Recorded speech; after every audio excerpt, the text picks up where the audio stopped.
Euroregione.news. Settimo Junior Beach Rugby 2023.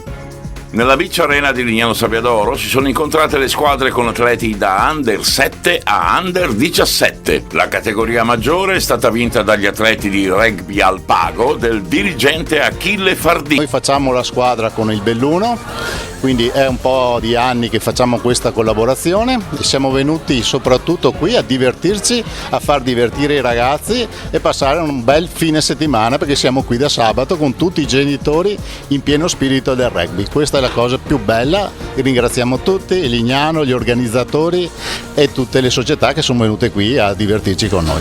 È andata bene, abbiamo vinto dopo una stagione travagliata, perché le collaborazioni non sono semplici, dopo il Covid e tutto quello che c'è, e siamo felici di essere qui e aver vinto con tutti i ragazzi. A Lignano Sabbiadoro è un importantissimo torneo di rugby junior, è veramente una bella impresa anche da parte dei ragazzi, perché stanno giocando con temperature molto alte, però veramente ci danno dentro molto bene. Naturalmente è una delle tantissime manifestazioni che abbiamo qua a Lignano, e adesso ne abbiamo avanti, abbiamo Ultimo, abbiamo Mr. Rain, abbiamo Patti Bravo, abbiamo manifestazioni proprio per tutte le categorie, per tutte le età e per tutti i gusti, quindi vi aspettiamo a Lignano Sabbiadoro, perché sapete non ci sarà mai da annoiarsi.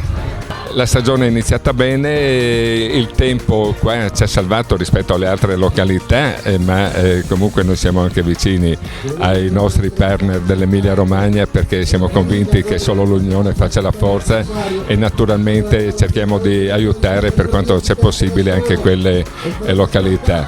In Friuli Venezia Giulia comunque siamo stati graziati, speriamo che continui così, e i turisti sono venuti dall'Austria, dalla Germania, ma stanno venendo anche dai paesi dell'est, e i numeri sono superiori a quelli ante-Covid, e quindi siamo molto contenti del lavoro fin qui svolto. Da Lignano per Euroregione News, Marco Mascioli.